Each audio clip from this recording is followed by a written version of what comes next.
Oh boy, this one took far longer than I ever anticipated. If you're new to the channel, hey, I'm MayorHairBear and I spin a wheel filled with viewer suggested games, and whatever it lands on, I have to get the platinum trophy. So far we've platinumed 11 games, which as always, if you need to catch up, all of those videos will be in the top right corner or in the description. As always, make sure if you do end up enjoying the content, leave the video a like, comment below some more platinum suggestions, subscribe so you don't miss out on future videos, go and follow me at twitch.tv/MayorHairBear to catch these platinum journeys live, and with all the shameless plugs out the way, let's spin that wheel to see what we get this time. So it's been like 3 months since I spun the wheel. I procrastinated, I kind of ummed and ahed about the last one, finally started working on it until I realized, hey, that's going to take a long ass time. So in the meantime, I figured, why not spin it again? Hopefully we get something a little bit shorter, just so we can get the wheel back in the rotation, because I've missed it. I've missed doing these videos. I have no idea what's on here anymore. It's been so long. So without any further ado, let's just spin it and see what we get. Hopefully something short. Or shorter.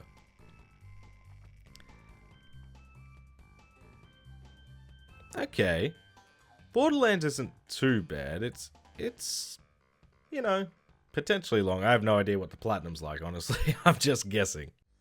Borderlands, one of my favorite games from my favorite console generation, the Xbox 360 and PS3. I wish we could go back, but the closest it seems we're going to get is with the help of today's sponsor, Wanted Dead. Wanted Dead is the first game from 110 Industries, who focus on single-player story-driven games, who have created a love letter to the PS3 and Xbox 360 generation of games. Wanted Dead is a hack and slash in the same vein as Ninja Gaiden and Darksiders, with your hacking and slashing this time coming from a little mechanic known as Gun Fu. Slice and dice your enemies up close and personal with your trusty katana and pistol with unlimited ammo, might I add, or slaughter your foes from a safe distance with ARs all the way to grenade launchers. Wanted Dead takes place in a very 80s style vision of a cyberpunk world, but it doesn't take itself too seriously. I mean, you can enter a cheat code at the very beginning to enable a difficulty so easy you can get some cat ears for your bad self. Wanted Dead can be a serious challenge if that's what you're looking for though, with mastering combos, making sure to try and see the over 50 unique finishes,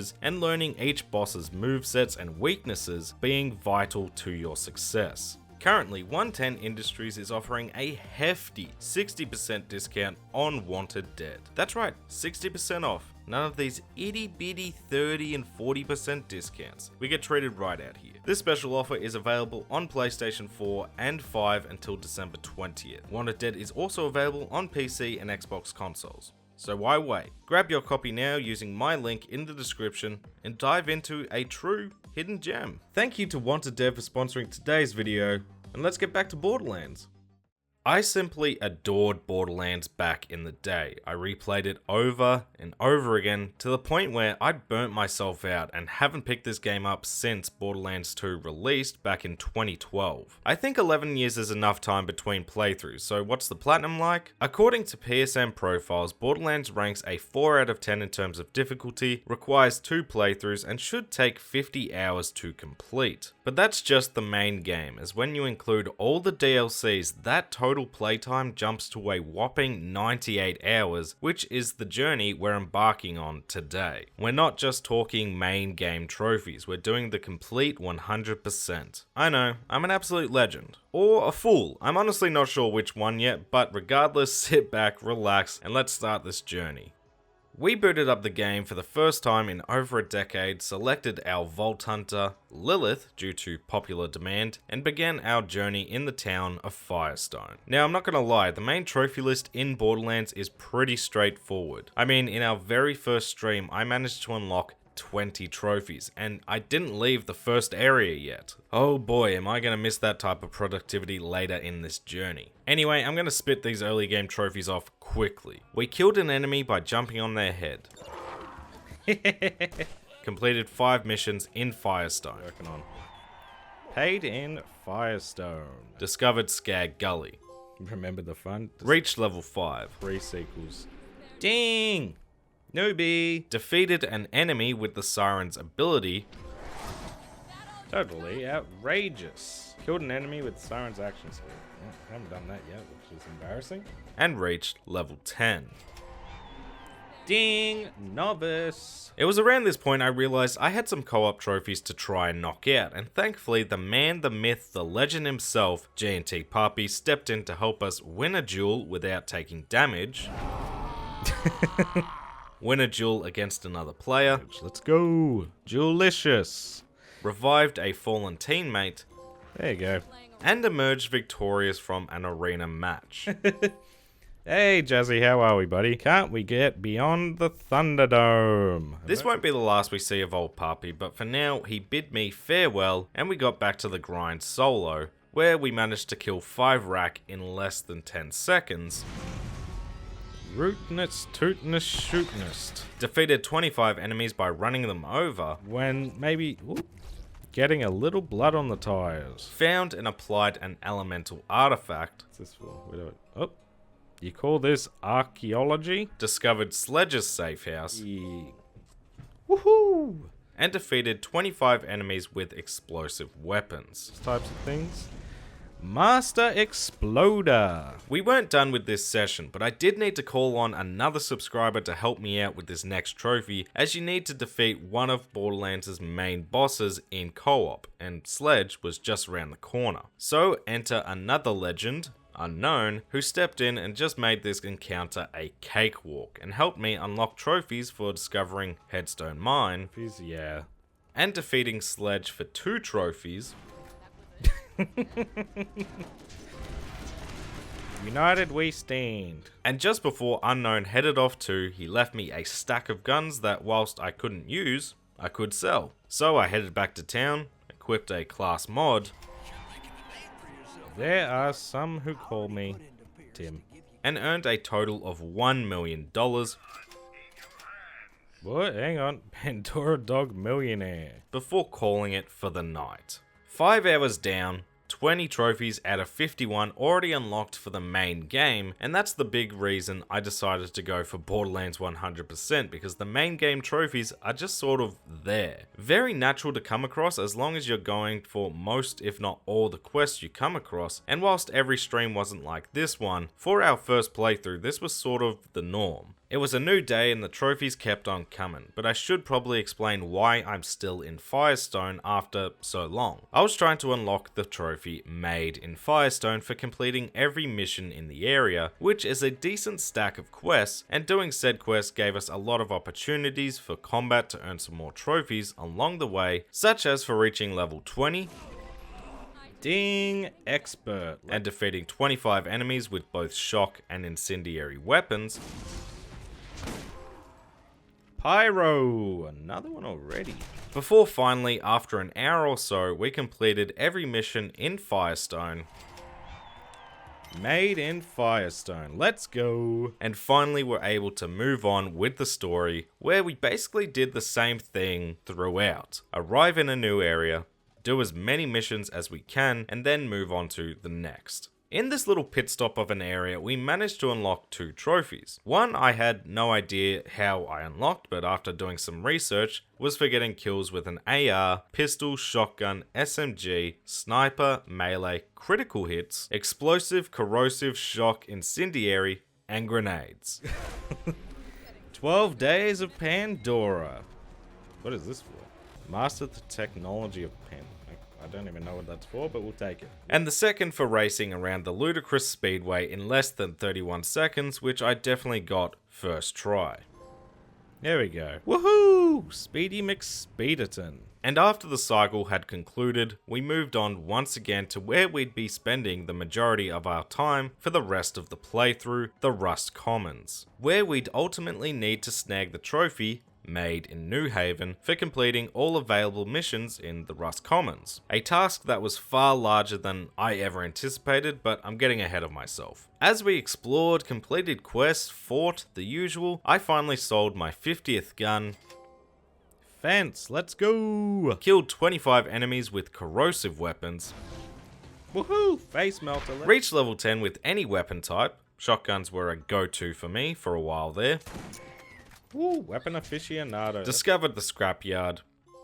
Yep, Discovered the scrapyard. Completed 5 missions in the Rust Commons. Not really good, but better. Paid in New Haven. After searching all over the place, I finally managed to hop on this boat. I'm on a boat! And while progressing the story, discovered Crom's Canyon. And you guessed it, took out Crom. There we go. Wanted, Crom. Now, I did play for a bit longer after this point because I was almost certain I was only a couple of quests away from the Made in New Haven trophy, only to learn I was not even close, so I called stream once again, and I didn't know back then, but we wouldn't pick the game up again for a while after this. All of this journey we've been going over happened back in September, and as grindy and tedious as this 100% is going to get later, it doesn't take months to do, so what the hell happened? Well, I simply stopped playing. I got distracted on stream with new games, off stream, I mean, I'm playing too many games, I can't add another one. So Borderlands really just got put on the back burner and almost forgotten about. Until finally, in November, I decided to keep going, and we didn't look back until we were done. Now, unlike my previous cycle, I just wanted to plow through the rest of the story at this point and clean up the side content after. And this led us once again to snag a bit of a trophy haul. Finally reaching level 30. Ooh, dang, hardcore, let's go. First trophy of the stream. Discovering Trash Coast. Oh, keep going, mate. Woohoo! Another trophy, discovered the Trash Coast. Defeating the Rack Hive and Flint. Destroyed the Hive. Wanted, Flint. Discovering Crimson Lance Enclave and Iridian Promontory. Ooh, another trophy. I will... Ooh, Iridian Oh, I'm not gonna pronounce that. That's promontory. We'll get very familiar with this location later, and ultimately killed the Vault boss. I was gonna say, is this thing gonna die? Now for the cleanup on this playthrough, we found a few stray claptraps to unlock 42 inventory slots. Fully loaded. And surprisingly, as I had a few quests left, completed all missions in the Rust Commons. Made in New Haven. Now, there were still a few trophies to grab in the main game, but most required simply leveling up more, starting a new character, or getting some more help in terms of co-op. But for now, it was time to leave the main game behind and start our journey through Borderlands' 4 DLC expansions, starting with Zombie Island. Zombie Island was easily the DLC I remembered the most from back in the day, and probably because it's the easiest of the lot with just 5 trophies to grab, 4 of which just for beating the main story here. So I made my way through Jacob's Cove, completing missions, slaying zombies until we reach Ned and take him out. Twice. Oh, it's not right, like, ooh, House of Ned. Jacob's Fodder. Should be a trophy. Night of the Living Ned. Is dead again? The big grind of Zombie Island is TK's quest for brains, where we need to collect 10, 25, 50, 100, and finally 250 brains from zombies. Back in the day, I remember this grind being exhausting, miserable, horrible, but really it's maybe a couple of hours or so of headshotting zombies, reaching level 40 in the process. Dang, sleepless, let's go. Trophy. Brains. And our first DLC was complete. Moving on to Claptrap's Revolution next. But why did I jump from the first DLC to the final DLC? Well, that was actually recommended to me in chat due to Claptrap's heavy reliance on RNG trophies, everyone's favorite. Claptrap's Revolution has 10 trophies. 4 for completing the main storyline, 1 for completing Tannis' strange request for Claptrap parts, 1 for finding 6 Claptrap statues around the map, and 4 trophies related to items the Claptrap enemies may or may not drop. For now, I just wanted to smash through this story though, which was only about 2.5 hours long, as you defeat all the main baddies of the game a couple of times. While I do some Nox Trap, level up, Head Trap, Steel Trap, that was a piece of piss. Yeah, buddy. And we managed to unlock a collectible trophy, which surprised me, for collecting 5 3D glasses. Is this my last 3D glasses? It's so realistic. But it once again was getting late and I needed to think about our next step because we were far from done with this DLC. Off stream, I decided to test out a method of grinding the RNG collectibles where essentially you hide behind this rock and leave the game running for a good 8 hours. Boring, but hey, at least I could get rid of these trophies and move on. Sadly, Borderlands PS4 has a tendency to crash. We'll experience that very soon. And so when I came back from my sleep after leaving the game running, it had crashed and all that time was for nothing. There was only one way to easily grind these collectibles and it's boring as all hell to watch, so to spare my viewers the torment, I decided to complete Tannis's quest line, The Collector. Find the remaining Claptrap statues, woohoo! And switch DLCs over to Mad Moxie's Underdome. Oh boy, is this a garbage DLC filled with garbage trophies. Thankfully, there are only 5 trophies in Mad Moxie. The issue is, one is for the story, or new quest, which just entails you to complete 25 waves on all 3 maps to complete. Easy enough, if rather boring. Small tournament. The other 4 trophies are just for playing on the same maps for 100 waves each. I remember this DLC being bad, but I was in for a whole new level of awful. Remember when I said Borderlands on PS4 was prone to crashing? Yeah, well this happened as we were closing in on finishing our first Coliseum. I'm getting shot from a direction. Yeah, it's from up there. Cool.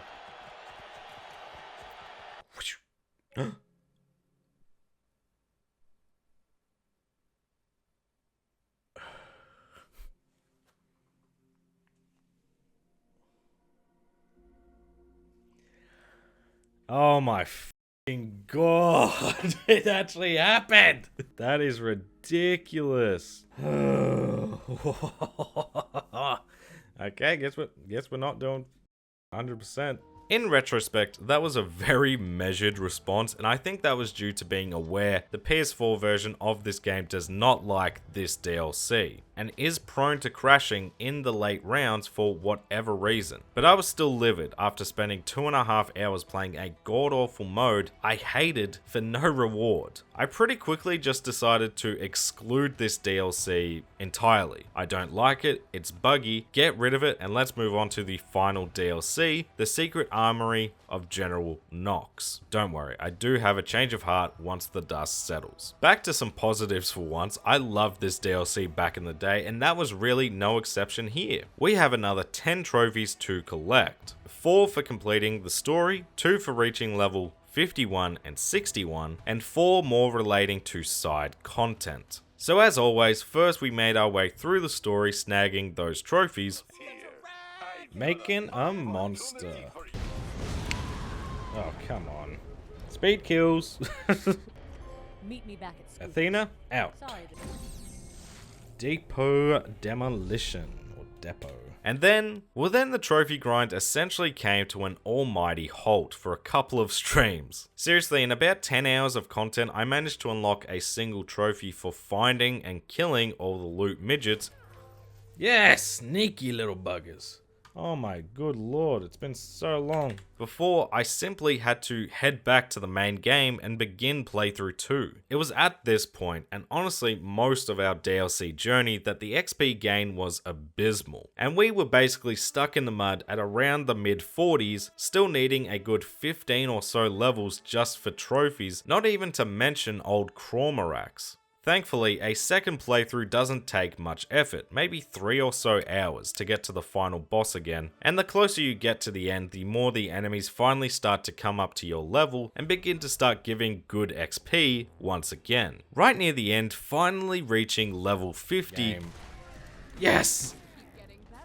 Now, ding, champion, get oh my god. We got more than one trophy this stream. He did it! And getting ready to face off against the Vault boss, once again on the way hitting level 51 and going over the main game level cap. Level up, ding, over leveled! Before we got to the serious level grind. After heading back to General Knox as we finally had $8 million to waste on the tour for the world's largest bullet. Sucker born every minute. Anyway, after defeating the Vault boss for a second time, as far as I'm aware, all the enemies level up with you from here onwards. I could be mistaken, but at the very least, the Guardians on the run to the Vault boss do, and this is where I spent a good couple of hours just mindlessly defeating the same enemies over and over, getting maybe 2 level ups per run until finally we reached level 61. Yes! The level cap is 69, but 61 is all we need to beat this 100%. But it was around this time I had G&T Puppy generously offer to help me once again in co-op, which is where I began a new character as the hunter Mordecai in order to knock a few birds out with one stone. Now the reason I needed Puppy's help was I still had a couple of trophies to unlock for co-op and just tied that with completing one of the Vault Hunter ability trophies. So we made our way through the beginning of the game once again. I got my 15th kill with our bird friend. Yes! Not long after we completed 15 missions in co-op. There we go, there's no I in team. And thankfully, Puppy came in clutch to also invite a buddy of his to get the trophy for playing with at least 2 people. I know, it shouldn't have been that difficult to set that up, but you'd be surprised. Yeah! Legend, Puppy, appreciate you. That left me with just 2 more trophies left in the main game, so back I went to the DLC to clean up the rest of the 100% requirements. First of all, tackling General Knox to face Cormorax the Invincible. Cormorax definitely lives up to its name. It's a tanky bastard that will zap away your health, knock you off the arena, or simply just down you in a single hit, and the kicker is, it's a battle that will always be higher level than yourself. Now at this point, I can't lie, I'm sort of at my wit's end with this grind, and after attempting Cormorax a few times legit, by myself might I add, yeah, I couldn't be bothered, and so I just busted out a broken shotgun I was gifted very early on, and just said, see you later, defeated the arsehole, which just so happened to be my final quest in General Knox. Thank you. Yeah, now. Let's see if this is the last one. Yes, completionist. And now all I had left was to suffer again with Mad Moxie's arenas, or slog it out in Claptrap's Revolution for some RNG collectibles. Either way, not too exciting for the stream, so I decided to tackle them both primarily off stream. Claptrap's method is simply a bore of chasing around the final boss, shooting the claptraps that come out and looting the remains, rinse and repeat. And I kid you not, I was here doing this for hours because the pizzas, oil cans and bobbleheads are so damn rare. I can't tell you how many panties, 3D glasses, fish in a bags I picked up, but the rest almost seem to be on a very rare rotation. It's mind-numbing and you need to have the right weapons for this too, otherwise you won't optimize your claptrap killing abilities, meaning this whole process takes a lot longer. Thankfully, once I unlocked the first trophy, the rest didn't take long to follow, leaving me with just Mad Moxie remaining. As I said before, I had written this DLC off, but I knew if I didn't push through that frustration, not having 100% at the end of this would have seriously bugged me. I rewatched the crash a few times, took notes and just said, okay, avoid the teleporter and you might be all good, which seemed to do the trick as after 2.5 hours, one Colosseum was down. Then another few hours, the second one was finished, and with one remaining, I booted up stream to finally, after all this time, unlock Borderlands Platinum Trophy and its 100%. Not much else to say for Mad Moxie. It's the worst DLC I've ever played and 8 or more hours of wasted life, but we managed to complete all 3 Colosseums with the final 2 trophies of the DLC. Alright, it should be Mad Moxie done, hopefully. Come on. Big tournament. And come on. There we go. MayorHairBear.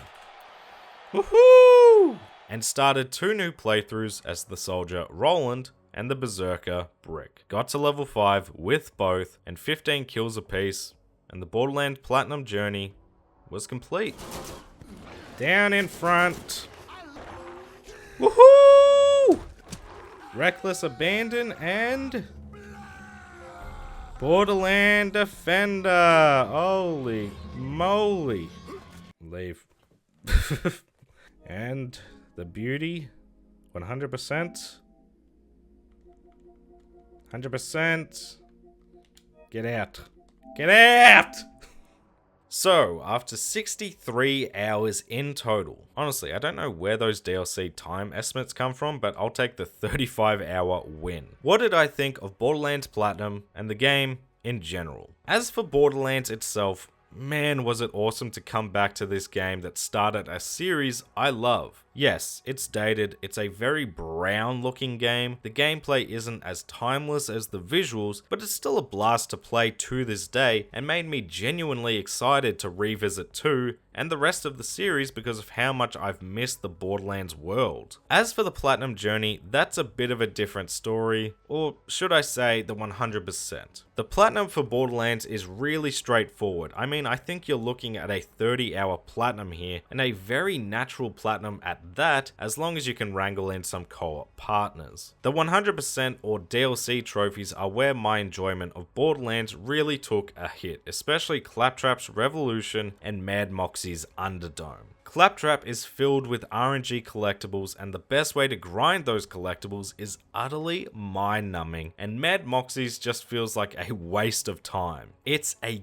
garbage wave mode that doesn't even reward any XP or anything for completing. Maybe a new gun or shield here and there, but not even that most of the time. It makes the 100% a lot harder to recommend when you've got half the DLC content not up to scratch. It sucks because it's not this enormous grind that takes hundreds of hours, but it feels like it takes forever, and that's why Platinum, yes, achievement hunters, give it a good think. You really have to love Borderlands for me to recommend this 100%. Thank you all so much for watching the video. This was a much bigger project than I was expecting, but I'm weirdly ready to jump into Borderlands 2 sooner rather than later. Make sure if you did enjoy the video to leave it a like because it helps let me know that you enjoyed yourself. Comment below some more Platinum suggestions. Let's keep the series going. Thank you to all my channel members for that extra level of support, and special thanks to those in the Bear Club, G&T Puppy, Jackie White, Nugget, and Darkwolf. It really does mean a lot to me. If you're new to the channel, make sure to subscribe. Go give my socials a follow if you fancy @MayorHairBear. Join the Discord server to have a chat. Go and chuck me a follow on Twitch if you want to see some of these Platinum journeys live. Or MayorHairBear VODs if those pesky time zones don't line up for you, which just so happens to have this entire playthrough up and ready for your viewing pleasure. Be sure to check out Wanted Dead, and I'll catch you all in the next video.